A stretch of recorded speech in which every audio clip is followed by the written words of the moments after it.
محترم حضرات، معزز سامعین کرام، اللہ تبارک و تعالی نے انسانوں کو اس دنیا کے اندر بھیجا اور بھیج کر کے یوں ہی آزاد نہیں چھوڑ دیا کہ جیسے چاہو اپنی زندگی گزارو، بلکہ اس کے لیے اللہ تبارک و تعالی نے ایک قانون اتارا،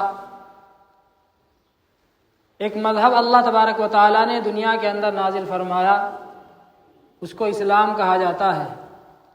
پھر جو اسلام کے احکامات اور اسلام کی جو تعلیمات ہیں، جو اعمال ہیں، ان میں بھی انسان کو آزاد نہیں چھوڑا کہ ان تعلیمات پر جیسے چاہو ویسے عمل کر لینا، بلکہ اس کے لیے انبیاء کو اللہ تبارک و تعالی نے بھیجا کہ انبیاء کے نقش قدم پر چلتے ہوئے اور ان کی دیکھا دیکھی جیسے وہ عمل کریں اس کے مطابق اپنے اعمال کرنا۔ اسی طریقے سے اللہ تبارک و تعالی نے آپ صلی اللہ علیہ وسلم کو بھیجا تو اسلام کے جو اعمال ہیں وہی معتبر ہیں، اگر ان پر آدمی عمل کرے تو وہی عمل معتبر ہوگا جو آپ صلی اللہ علیہ وسلم کے مطابق ہوگا۔ اگر آپ صلی اللہ علیہ وسلم کے عمل سے ہٹا ہوا ہوگا تو چاہے کتنا ہی اچھا عمل ہو بظاہر وہ، لیکن وہ اللہ تبارک و تعالیٰ کے یہاں قبول نہیں ہے۔ مثال کے طور پر نماز کو لے لیجیے، قرآن کریم کے اندر اللہ تبارک و تعالیٰ نے جگہ جگہ فرمایا اقیم الصلاۃ، نماز پڑھو نماز پڑھو، تو نماز وہی معتبر ہوگی جو آپ صلی اللہ علیہ وسلم کے طریقے کے مطابق ہوگی۔ اگر کوئی اپنی مرضی سے نماز ادا کرنے لگے تو اس نماز کا کوئی اعتبار نہیں ہے، وہ اللہ تبارک و تعالیٰ کے یہاں قبول نہیں ہوگی۔ نماز ایک اہم عبادت ہے، لیکن اگر کوئی یہ سوچنے لگے کہ جس وقت سورج نکل رہا ہو میں اس وقت نماز پڑھنے لگوں تو نماز اللہ تبارک و تعالیٰ کے یہاں قبول نہیں ہوگی، اس لیے کہ آپ صلی اللہ علیہ وسلم کی سنت سے ہٹا ہوا عمل ہو گیا، آپ صلی اللہ علیہ وسلم کے طریقے کے مطابق نہیں رہا۔ اسی طریقے سے روزہ لے لیجئے، روزہ کتنی اہم عبادت ہے، لیکن وہی روزہ معتبر ہوگا جو آپ صلی اللہ علیہ وسلم کے طریقے کے مطابق ہوگا۔ اگر کوئی عام دنوں میں روزہ رکھے تو ثواب ملے گا، اسی طریقے سے رمضان کے مہینے میں روزہ رکھے تو فرض ادا ہوگا، ثواب ملے گا، لیکن کوئی عید کے دن روزہ رکھنے لگے تو گناہ ملے گا۔ کیوں؟ اس لیے کہ آپ صلی اللہ علیہ وسلم کے طریقے کے مطابق نہیں رہا۔ تو اسلام کے اعمال وہی معتبر ہیں جو آپ صلی اللہ علیہ وسلم کے طریقے کے مطابق ہوں، اور یہ قاعدہ انسان کی پوری زندگی کے اندر لاگو ہوتا ہے کہ وہی عمل معتبر ہوگا جو آپ صلی اللہ علیہ وسلم کے طریقے کے مطابق ہو۔ قرآن پڑھنا لے لیجئے، قرآن کریم پڑھ رہا ہے آدمی، کتنا ثواب کا کام ہے۔ آپ صلی اللہ علیہ وسلم نے فرمایا کہ جو آدمی قرآن کریم پڑھتا ہے تو ہر حرف پر اس کو 10 نیکیاں ملتی ہیں، ہر حرف پڑھنے پر 10 نیکیاں ملتی ہیں۔ لیکن اگر قرآن کریم پڑھنا آپ صلی اللہ علیہ وسلم کے طریقے سے ہٹ کر کے ہوگا تو ثواب نہیں، گناہ ملے گا۔ مثال کے طور پر آدمی کے یہاں کسی کا انتقال ہو گیا، اب وہ یہ چاہ رہا ہے کہ میں 1 سال کے بعد اسی تاریخ میں اپنے گھر کے اندر قرآن خوانی کرواؤں تو ثواب نہیں ملے گا، گناہ ملے گا۔ کیوں؟ آپ صلی اللہ علیہ وسلم کے طریقے سے ہٹ گیا۔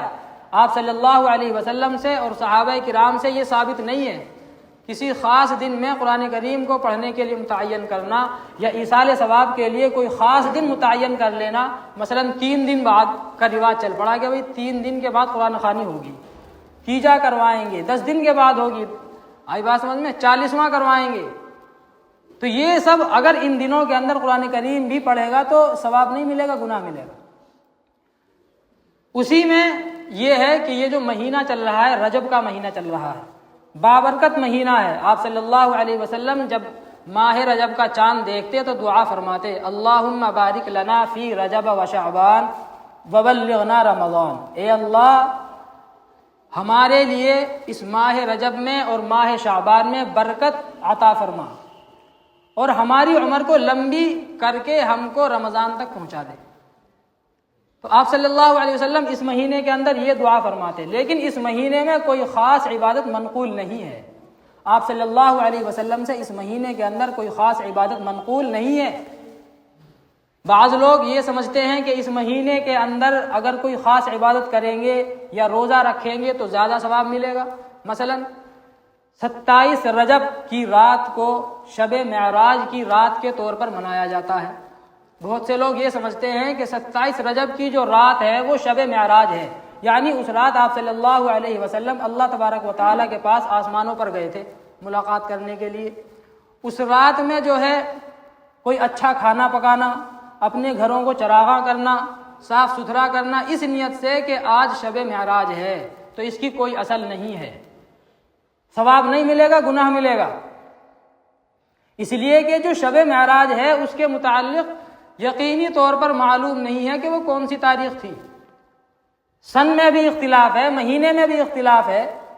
راجح قول یہی ہے کہ 27 تاریخ تھی رجب کی، لیکن اس کے اندر بھی بہت اختلاف ہے کہ کون سا مہینہ تھا۔ بعض کہتے ہیں کہ شوال کا مہینہ تھا، بعض علماء کہتے ہیں کہ محرم کا مہینہ تھا، بعض کہتے ہیں کہ ذی الحجہ کا مہینہ تھا۔ بہرحال بہت سارے اقوال ہیں۔ تو یہ سمجھنا کہ 27ویں رجب کی جو رات ہوتی ہے وہ شب معراج ہے، اس کی کوئی اصل نہیں ہے۔ پھر اس سے اگلے دن روزہ رکھا جاتا ہے جس کو ہزاری روزہ کہا جاتا ہے، اور یہ لوگ سمجھتے ہیں کہ اگر اس دن روزہ رکھیں گے تو 1000 دنوں کے روزوں کے برابر ثواب ملے گا، تو اس کی بھی کوئی اصل نہیں ہے، آپ صلی اللہ علیہ وسلم سے ثابت نہیں ہے، سب بدعت ہیں۔ اسی کو میں کہہ رہا ہوں کہ عمل وہی مقبول ہے جو آپ صلی اللہ علیہ وسلم کے طریقے کے مطابق ہوگا، جو آپ صلی اللہ علیہ وسلم کے طریقے سے ہٹ کر کے ہوگا وہ عمل مقبول نہیں ہوگا، گناہ ملے گا اس میں۔ اگر اس کو دین سمجھ کر کے کریں گے تو اس کے اندر گناہ ملے گا۔ آپ صلی اللہ علیہ وسلم نے فرمایا من احدث فی امرنا ھذا ما لیس منہ فہو رد، کہ جو آدمی ہمارے اس دین میں کوئی ایسی بات کا اضافہ کرے گا جو اس دین میں ہے ہی نہیں تو وہ مردود ہے، ملعون ہے، وہ عمل مقبول نہیں ہے۔ اسی طریقے سے 22 رجب کو حضرت جعفر صادق کے نام پر نیاز کی جاتی ہے اور کنڈے بنائے جاتے ہیں، بہت سے لوگ بناتے ہیں کنڈے، یعنی کنڈے بھر کر کے رکھے جاتے ہیں، ان کے اندر مٹھائی وغیرہ بھر کر کے رکھی جاتی ہے اور اس کو تقسیم کیا جاتا ہے، لوگ آ کر کے کھاتے ہیں۔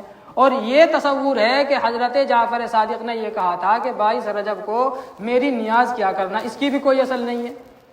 دراصل 22 رجب یہ حضرت معاویہ رضی اللہ تعالی عنہ کا تاریخ وفات ہے۔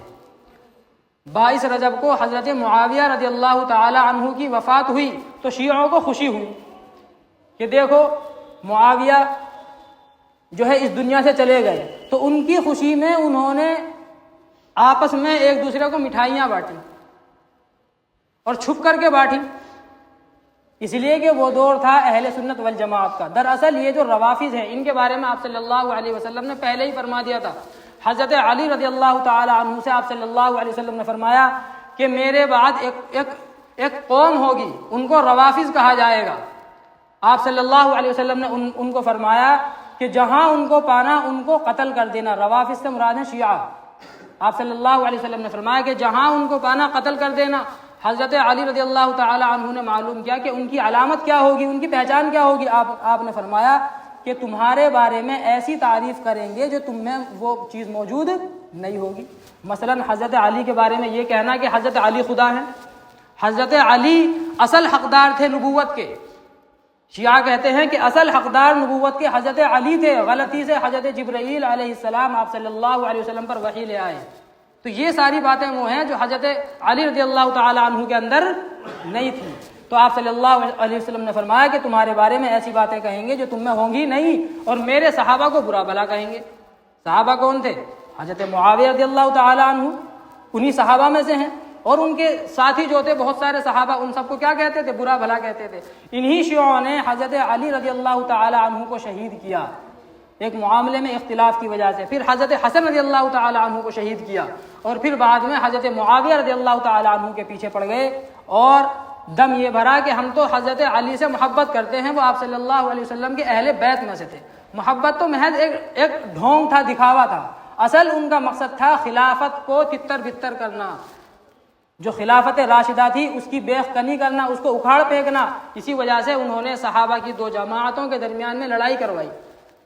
بہرحال تو ان کو خوشی ہوئی کہ دیکھو یہ جو معاویہ رضی اللہ تعالی عنہ ہیں یہ آج اس دنیا سے چلے گئے، تو ان کی وفات کی خوشی میں انہوں نے 22 رجب کو آپس میں ایک دوسرے کو مٹھائیاں بانٹی، اور ہم اہل سنت والجماعت اس سے کیا ہیں؟ نابلد ہیں۔ حضرت جعفر کہ جو تاریخ پیدائش ہے وہ 22 رجب نہیں ہے، نہ ان کی تاریخ پیدائش 22 رجب ہے، نہ ان کا تاریخ وفات 22 رجب ہے، تو وہ کیوں کہیں گے کہ بھائی اس دن میری طرف سے تم نیاز کرنا؟ ان کی پیدائش کب ہے؟ رمضان میں ہے، اور ان کی وفات ہے شوال میں، حضرت جعفر کی۔ حضرت جعفر کون ہیں؟ یہ حضرت علی رضی اللہ تعالی عنہ کی اولاد میں سے ہیں، حضرت حسین کے پڑپوتے حضرت جعفر، جن کو یہ شیعہ امام کہتے ہیں اپنا۔ ان کے 12 امام ہیں، تو انہی میں سے ایک کس کو مانتے ہیں؟ حضرت جعفر کو مانتے ہیں۔ بہرحال 22 رجب یہ حضرت جعفر کا نہ تو تاریخ پیدائش ہے، نہ تاریخ وفات ہے، بلکہ حضرت معاویہ رضی اللہ تعالی عنہ کا تاریخ وفات ہے۔ ان کی خوشی میں ان شیعوں نے آپس میں ایک دوسرے کو مٹھائیاں بانٹی، اور ہم انہی کی دیکھا دیکھی 22 رجب کو کیا کرتے ہیں؟ نیاز کرتے ہیں۔ یہ سب غیر اسلامی ہے، غلط ہے۔ ان تمام چیزوں سے آدمی بچے۔ اس مہینے کی کوئی خاص فضیلت وارد نہیں ہے۔ اللہ تبارک و تعالی ہم سب کو عمل کی توفیق عطا فرمائے۔ وآخر دعوانا الحمدللہ رب العالمین۔